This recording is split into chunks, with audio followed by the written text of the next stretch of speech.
Welcome to Flight Plans, the official podcast of the SAE Aero Design series. Hey guys, welcome back to Flight Plans. We're talking aero design. Thank you so much for joining us. We're talking about all those little bits that you need to make sure you have straight going into the competition this year.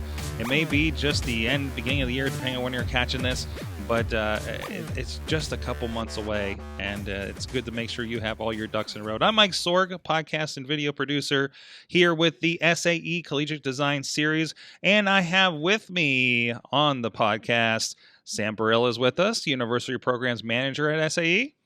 Hey guys, how you doing? Good day. And Sarah Guffey, the University Programs Coordinator with SAE. Hi, everybody. Of course, maybe voices, names you've seen on email or in person at competitions if it's not your first round at this. But looking forward to going through everything coming up this season. First of all, I guess the big thing, a lot of you probably already experienced registration, which is a first time this year, the way that registration has gone down. So how did new registration go, and what more should we be concerned with it? I thought it went pretty well. We changed and adjusted our registration system CDS wide, Collegiate Design Series wide, and it had at one time allowed teams to register for, say, at this point, both aero design events at the same time. Our goal, our vision, and SAE's mission was to get as many different teams as possible to participate in these events. If you've been familiar with these events, they've sold out in a matter of minutes, and there were a number of teams, a good amount of teams, that did not or could not register for any event. So we did have a delay system of about 2 weeks, I think, where a team could register for one of the two, East or West, and then as the event progressed 2 weeks later, if you wanted to and were able to register for the second event. And so it worked out across the board very, very well. Yeah, I definitely think it worked out extremely well. In the past, we've had, particularly with aero design, we've had a lot of teams, a lot of universities hurry up and grab as many slots as possible. And if you're familiar, which I'm sure you are, there's 3 classes for each aero design event. So one university is basically logging on and grabbing 6 slots, even though they only, intended to participate with 1 or 2 teams at one event. So it became a little bit of an administrative headache on the back end for myself and others, but it definitely sped up the process of that, and we got which events you guys were actually seriously wanting to participate in, and definitely shaved off a little bit of that headache. So we thank you for embracing the new system as great as you did, and we got some really good feedback, and we're happy with it. So. Yeah, I think it's important to point out, and that more efficiently serves you guys out there by taking away all that extra work that needs to be done. We can worry about what needs to be done for the competition to help you guys out. Right. Instead of sifting through a couple weeks worth of, fixing or sorting out duplicates, or because that's another thing with the old registration system.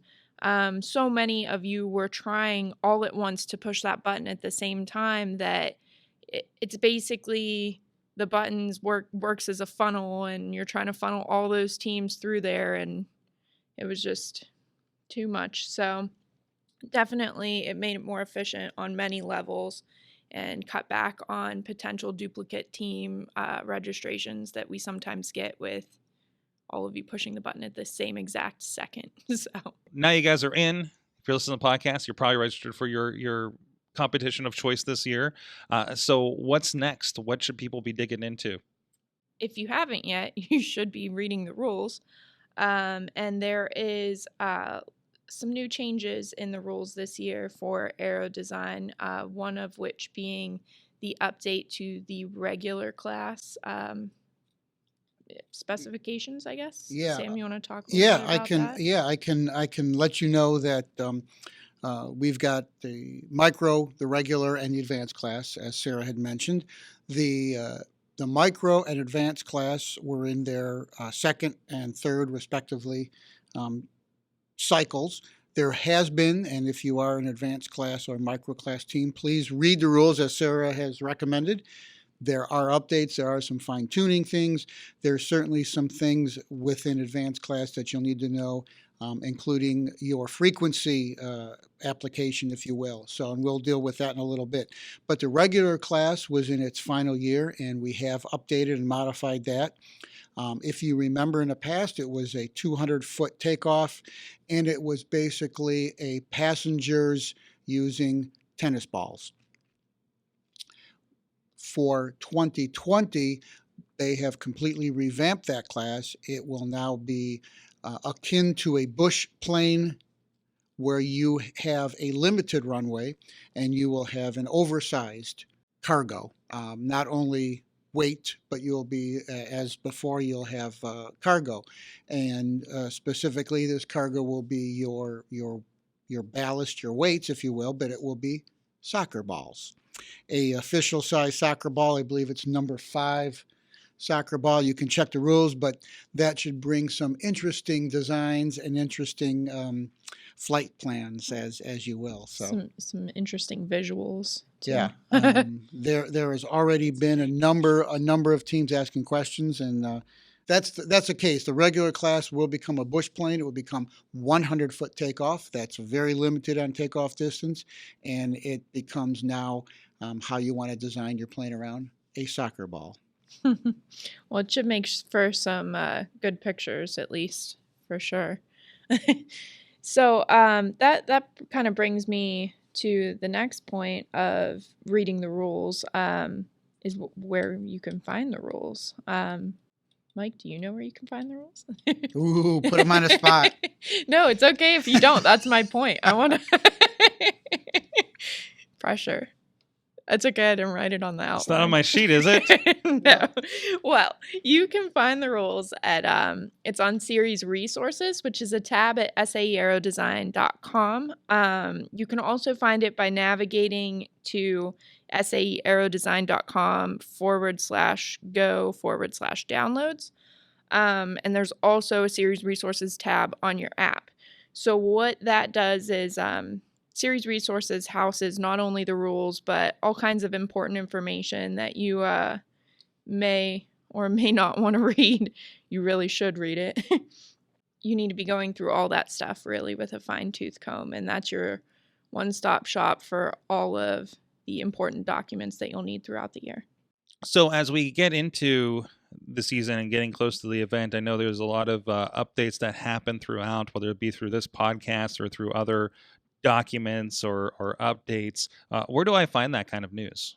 So you can find the news also at saeaerodesign.com. There's a news tab, just like there's a series resources tab, and that's where we post all of the important information, basically anything and everything. You go on there right now.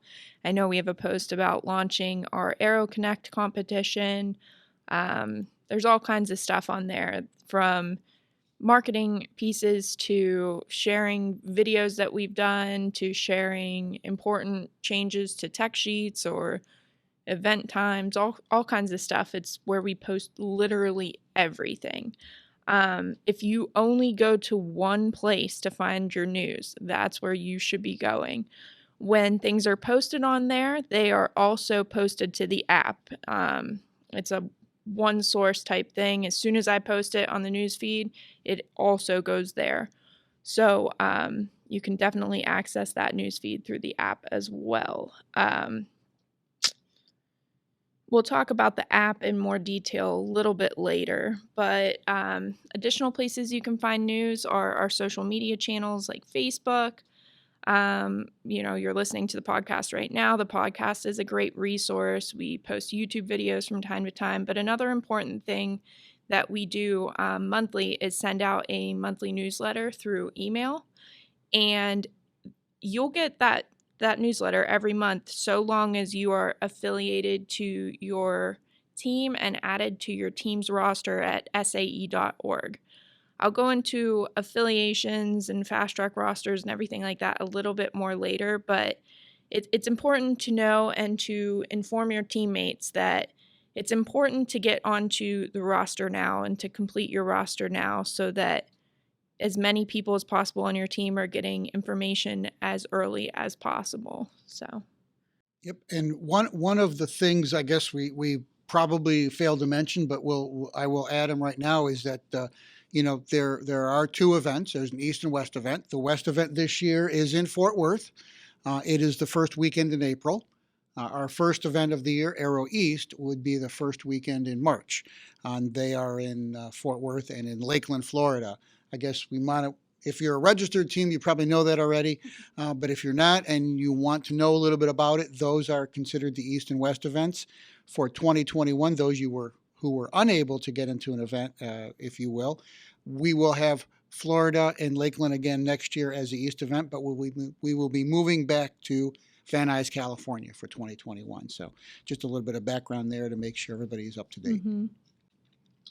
Yeah, that's a good point. We rotate every 2 years. So it's definitely, if you're unfamiliar, we move around.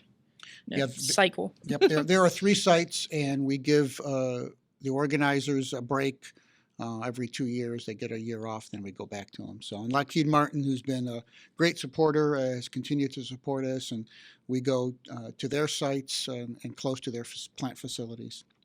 Speaking of those sites and those events, we got to pay attention to the deadlines for each of those events too. So where can I find those deadlines to make sure I'm on task? You can find the deadlines on SAE.org. You'll actually find them in the same place where you went to register your team back in October. If you navigate to one of the event site pages at SAE.org, for example, SAE Aero Design West, you go to the attend tab, student events, click Aero Design West, and when you get there, you'll see a couple tabs at the top that say overview, attend, sponsor, teams, awards results, profile, contact. You will find the deadlines under the attend tab.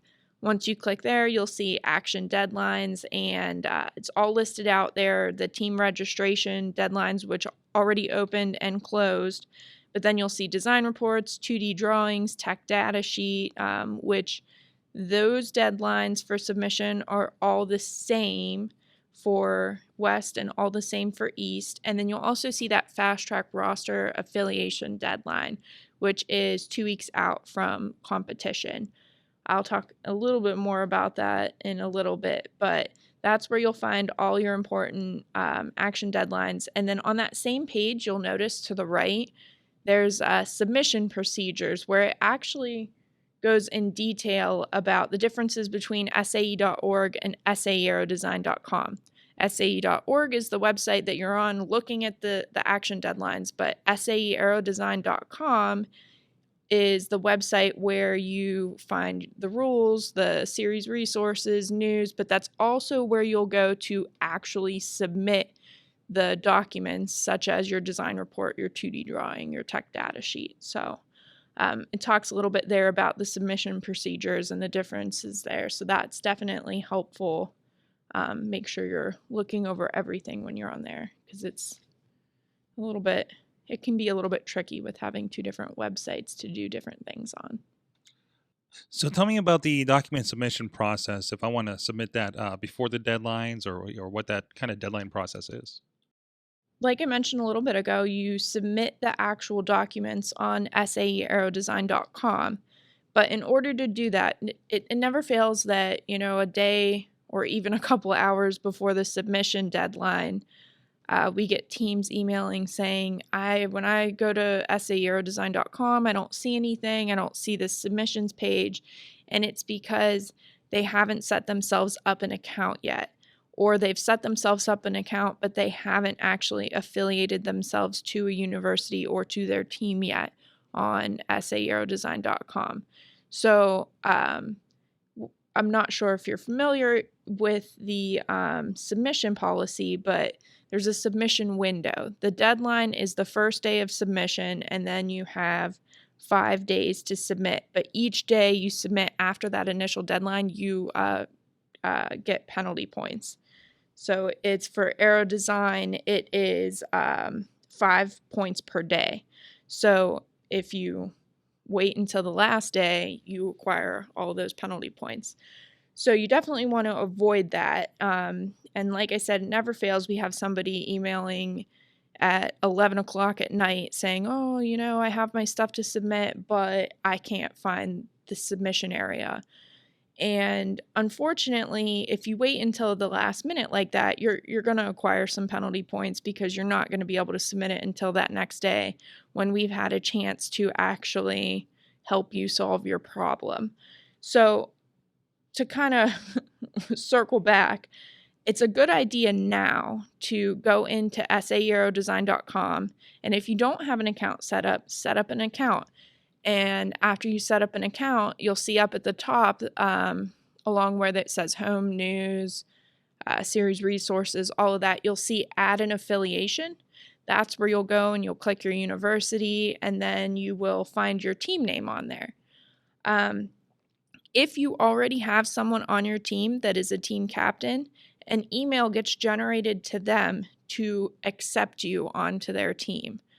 This is done for your protection and your team's privacy and security. We don't want, just any team to be able to go in there and say, yep, I'm a member of North Carolina A&T.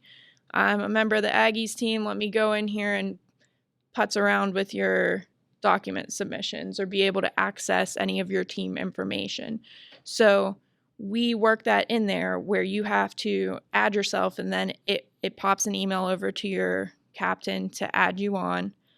And if you don't have a captain on your roster, then what you need to do is add a captain. And in order to do that, to verify that you're from the correct team, you will provide, I believe it calls it a confirmation number. I forget what it calls it exactly, but it asks you to provide a number, and that is your invoice number from your registration.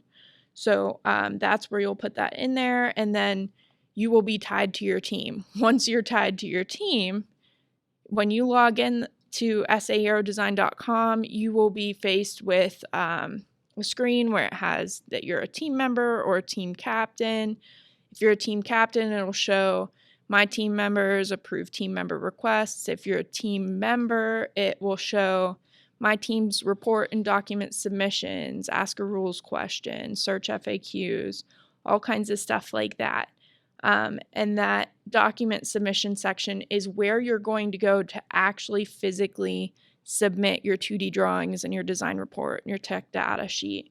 You will literally click, there's little icons. There's a not submitted icon. You could click right next to that 2D drawings, not submitted icon under East or West, wherever you're registered for, and it'll take you through the process to upload it. But all that long ramble is basically me telling you to get on top of it now and set up your account now so that you don't get a day or two of penalty points because you were not prepared. On top of knowing the penalties and the deadlines, how are the document submissions kind of processed? As far as how they're graded, how the comments work. Like, what should people expect in that when they're kind of putting these together? That's a good question. So, a lot of times the reviewers or the judges will comment back if they need more information, and I believe it generates an email to them, letting the team know that there's a comment on there or something. There's also a process, which I didn't even think to bring up. If you don't turn in your submission, you get an email from me prompting you, hey, you didn't turn this in. So if Sarah will come find you. Yeah, I come looking. So if after 5 days your team didn't submit anything, you guys get canceled. And we always have people day 6 coming and being sad and looking for excuses or help or whatever. But you always get at least one warning from me ahead of time. Sometimes I give more than one warning if I have enough time, but you always get at least one warning before you're canceled. And usually you get notice that you're being canceled before you actually get canceled too. So that's that process. But in terms of the process with the actual document reviewers, the judges, the rules committee that's viewing your stuff, oftentimes there will be feedback and comments that go back and forth within your submission where you can actually interact with them if you have questions or if they have questions. So it's pretty neat. Touching real quick on what Sarah said, that's really an important part. One of the main things, and we send out surveys. If you haven't gotten one of our surveys at the end of the season, you will, and please, we take it seriously. The feedback that we get from these surveys goes a long way into changing and adjusting and improving the event. But the same goes true for your design report, your written reports, that the judges know that you want the feedback. You have told us that you want feedback based on your report so that you can improve down the road. And so please take everything the judges send you seriously. If you do have questions or you want, say, feedback early, I'll segue into sending a rules question in. And Sarah had mentioned the SAE Aerodesign.com page. Across the top there, you will see an icon that says Ask a Rules Question. It should be within your profile page. That is an area where, and this is important to note, you can ask the judges a private question. The question will not be sent to any other team, but it is a question where if you come up with a unique design, something innovative, and are concerned about whether it's legal or not, this is the place to ask it. If there's general questions that you don't understand, you can send the rule committee, and I'm part of that rule committee. Sarah, I believe, gets those rules as well, or they get forwarded to us when they are applicable towards us, if it's a registration question or things of that nature. But they will answer your question. They will then, I believe we're actually working on it now, I think today or tomorrow, probably next week, we may have a frequently asked questions category that is coming from our rules committee, where they might gather a bunch of the rules, and if it's a common question, they'll ask it. But if you want that feedback early and you don't want to wait to that written report where it's too late because you've already designed your plane, and you have something you want to ask, please use that mechanism. It's a great resource where you can get the voice, get the answers from the rules committee, and it's gone a long way into improving your designs long before it's time to take flight. Keep in mind, too, when you're asking rules questions, that you're asking a rules question to a volunteer that is taking time out of their personal lives to answer these questions for you. Almost all of the volunteers that you come into contact with throughout the competition before you get to the site and at the site are full-time employees somewhere, oftentimes at Lockheed Martin or Boeing or wherever. But point is that they have full-time jobs, they have families, they have personal lives, and you can't expect to submit a question and get an answer back right away. I think a lot of times teams wait until the last minute to ask their questions, and then they get frustrated when they don't get an immediate answer because they need an immediate answer at that point. But definitely take that into account when you're asking these questions. Be patient with it. And of course, one of the things when we get on location and into the event that helps smooth that process is the fast track roster. Can you tell us a little bit about that? So the fast track roster is something that lives on SAE.org. Like I mentioned earlier, we know it can be confusing operating with two different websites with SAE.org and SAE Aero Design. But SAE.org, the two most important things that you do there are register your team and then also complete your fast track roster. Now, it's very important that you complete the fast track roster because it acts as our liability waiver, but it also captures important information like whether or not you have security clearances, which is important to a lot of our sponsors, whether or not you want to receive emails such as our monthly newsletter. It captures t-shirt sizes, emergency contact information, all kinds of stuff like that. So it's important that you fill it out because we use those numbers. The reason we have the deadline 2 weeks out before competition is because we use those numbers to estimate how much food we're going to need to order if there are lunches provided. We use that number to order last minute t-shirts if we need to add some more. We also use that number to plan for all sorts of things, really. But so you're going to be filling out your fast track roster at SAE.org. Basically, you put every single person that's on your team, not only the ones that are coming to competition, but the ones that are staying at home too. We want to capture those people as well, because sponsors want to know who they are. You know, you have a team of 25 people, you're only bringing 10 people. Well, there's still 15 people at home that put in time and effort that sponsors may be interested in hiring. So it's important so that you can get your information out there and network yourselves. But you fill it out. How you add somebody to the roster is by adding their SAE number. And then you fill out all the important information on there, like I was saying, emergency contact information, stuff like that. And once everybody on your roster is, everybody on your team is on your roster, you will print that roster, which is very, very important. That seems to be a step that is always missed. You print the roster, everybody signs it, and then you bring that with you to on-site registration.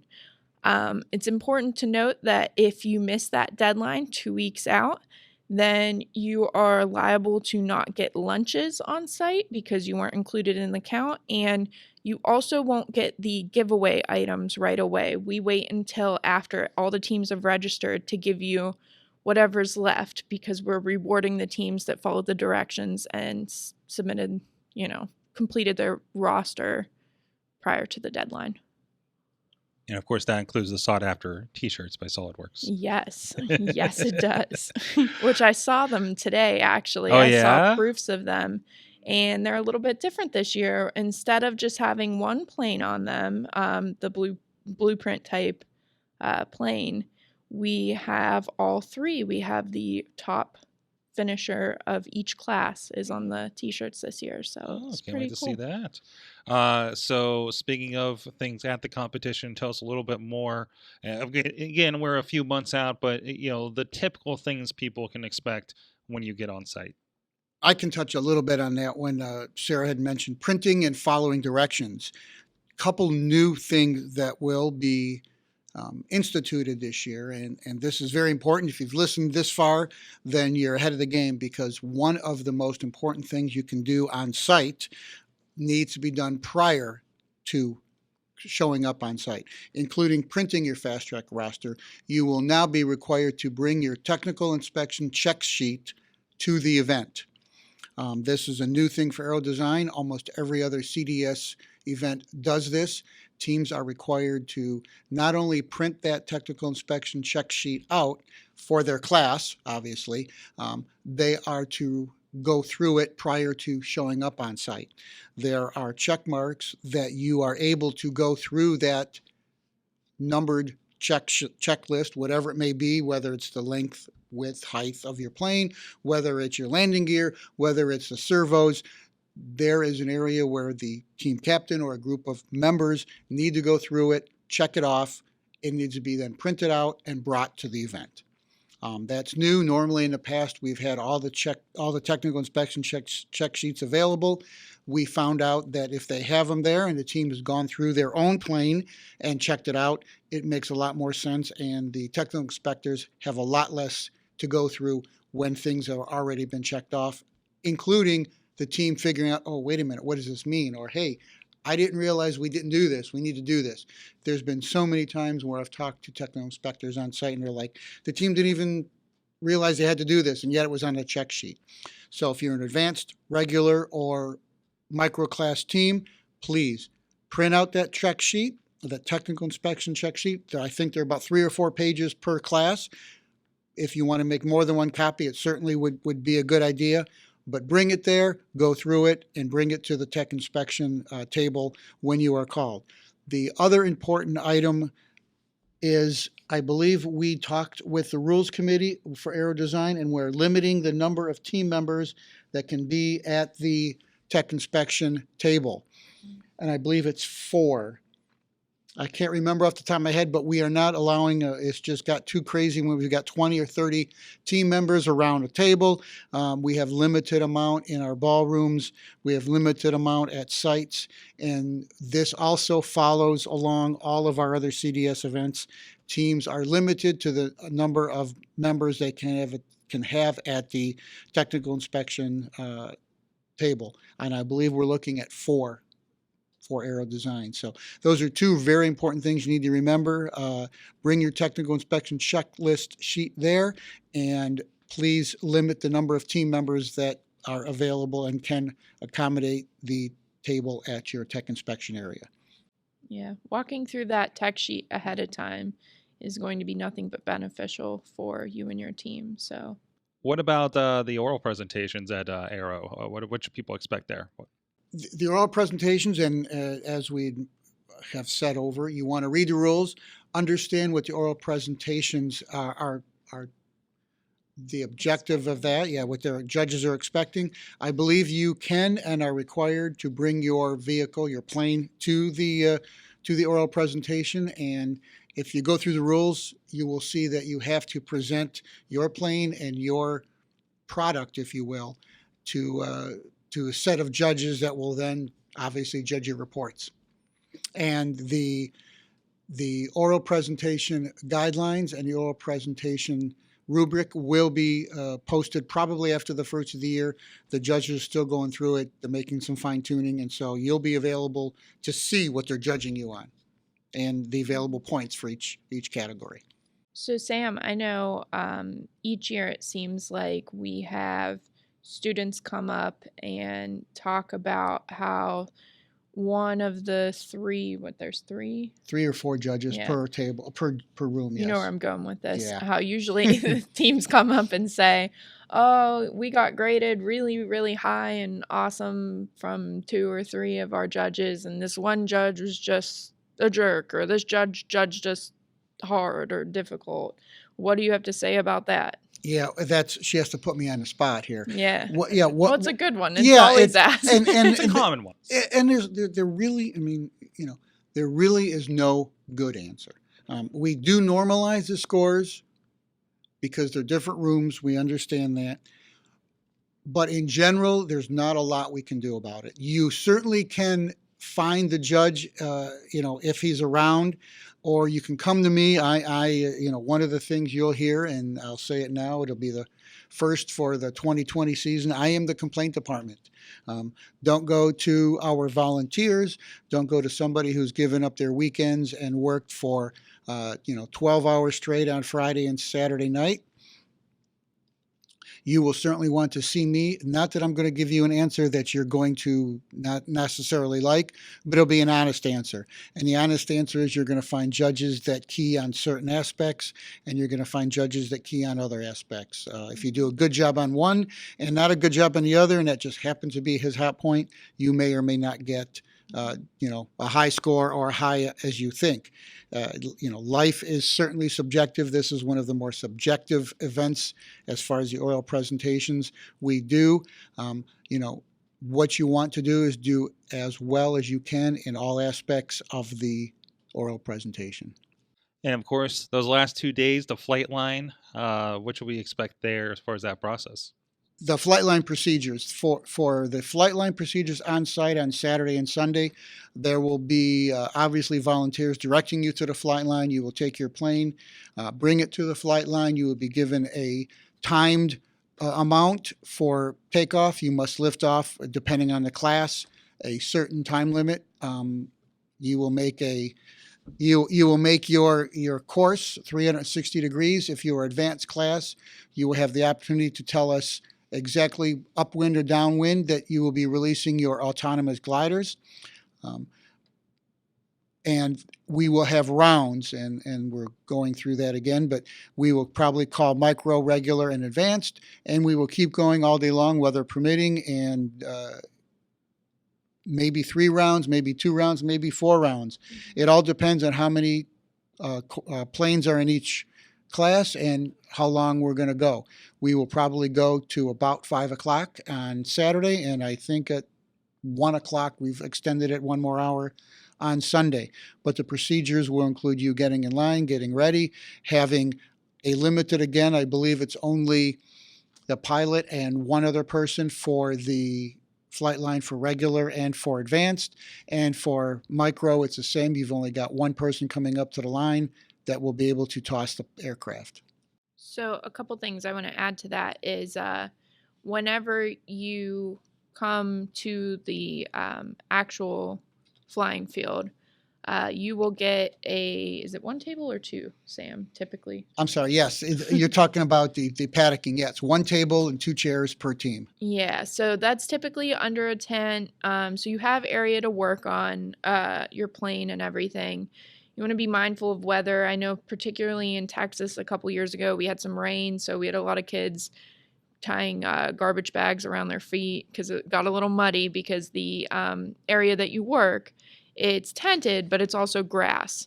So, and if anybody's familiar with Texas, when it rains, doesn't last too long, but it usually floods a little. So,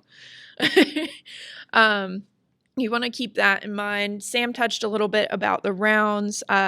We will have an announcer typically at each location, and the announcer will announce as we're prepping for each round. So he'll say, last call for whatever the round is, and it's time for micro to go pick up their cards or whatever class it is.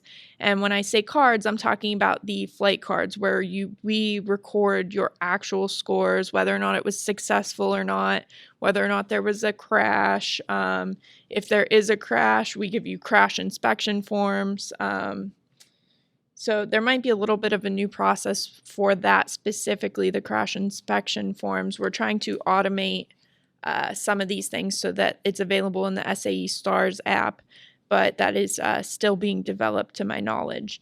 But basically that announcer is going to be the person that's guiding the day, and you want to make sure that you're listening because we announce all kinds of things. If a team didn't return their flight card, if a team's missing something or whatever it may be, that announcer is really key.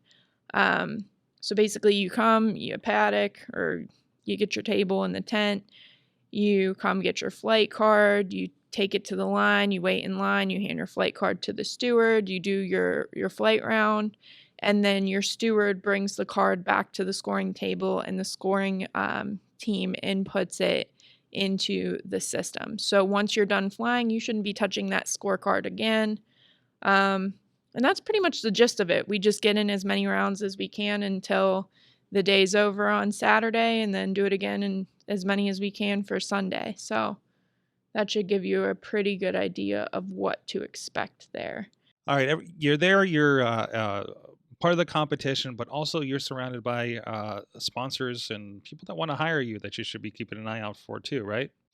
Yes, that's correct. They will be, these events, along with our incredible volunteer group that works day and night to make these events happen. They certainly would not happen without the support of all of our sponsors, Lockheed Martin and some of the other SolidWorks you've heard about, who totally gives all of CDS students, 10,000 student shirts throughout the season. But yes, the sponsors will be there on site. Some of them will have tables. Some of them will be walking around asking questions. They will certainly want to see you, and one of the recommendations is always bring resumes. Bring an updated resume. You will not be surprised by that if a sponsor asks you or talks to you and decides, hey, why don't you, you had a resume to submit, please let me have it. They will be there, and they will be supporting the event and looking for you possibly to hire, possibly for internships. I know that our host sponsor, Lockheed Martin, is probably looking in the thousands for hiring individuals out of these competitions.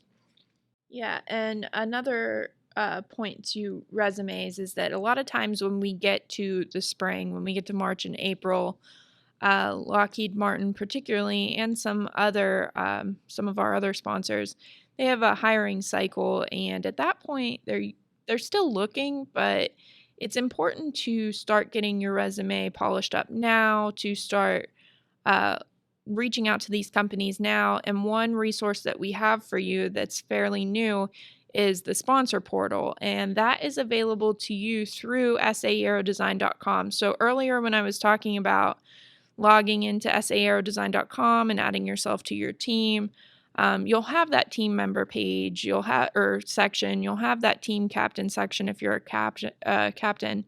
But off to the right, you'll see underneath where it says My Team's Competition, you'll also see, most likely you'll see a little Lockheed Martin logo, but as we acquire and contract additional sponsors for this season, you'll see that logo will change. It's basically just rolls with the different sponsors.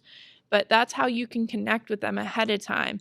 You'll click to get connected, and when you connect with the sponsor, you can actually upload your resume directly to them through SAEAerodesign.com.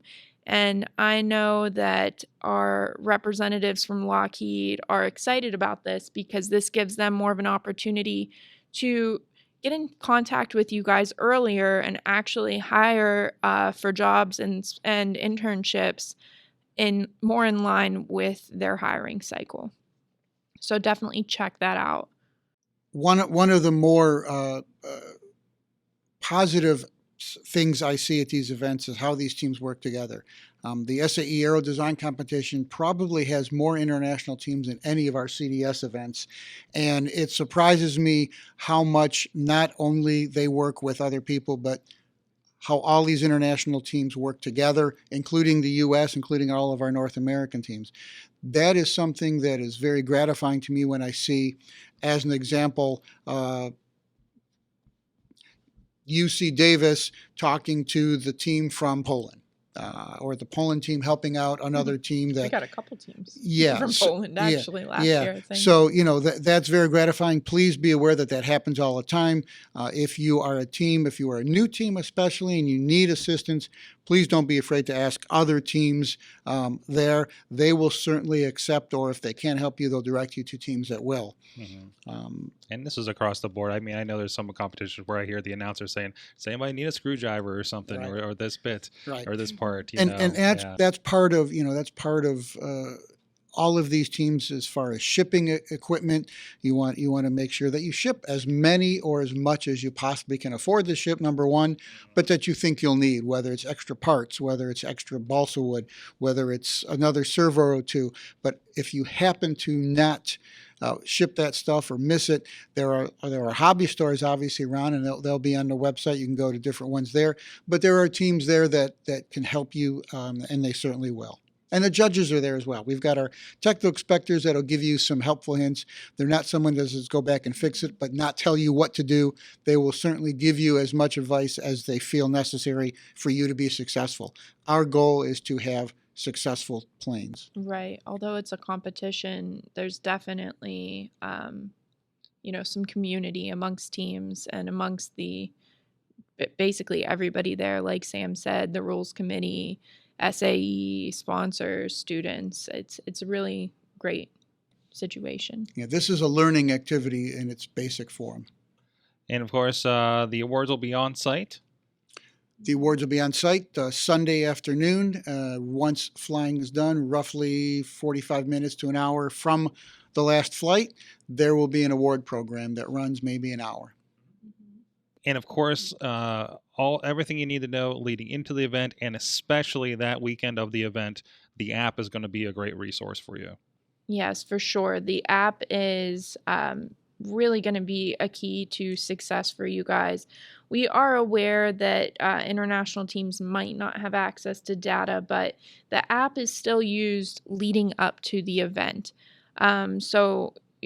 Very shortly, you'll see different notifications being pushed out to you guys throughout the year. I know I sent one out last week. I'll be sending one out next week. Anything that's important will get pushed out to you guys as a notification. But as I mentioned earlier, the news feed, we're constantly posting stuff. Not everything is a push notification. So there's tons of info that's being put out there constantly. And that's where you're going to find it. And it's also important to recognize that the app is a great communication tool on site. So it can go from anywhere from something simple as us letting you know that lunches are available or that a round is posted score-wise, to something a little more serious, like we have a weather situation and we're going to need to evacuate. And we have used it for this in the past for one of our Baja competitions. We've had some tornado watches where we've had to evacuate sites, and you never really know what you're going to get with Texas weather, with Florida weather. It's you really don't know. Or even when we go back to California, there's the threat of fires lately, so you just don't know. And it's great to have that the notifications on, so that you can be fully informed and aware and as up to date and as informed as possible.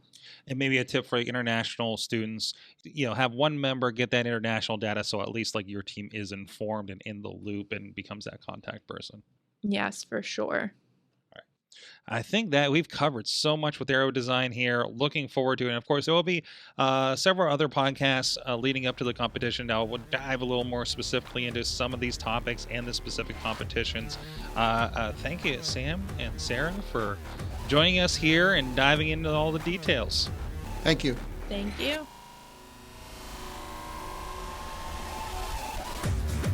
Thanks for listening to Flight Plans, the SAE Aero Design podcast. As always, we want to hear from you, so email aerodesign@sae.org.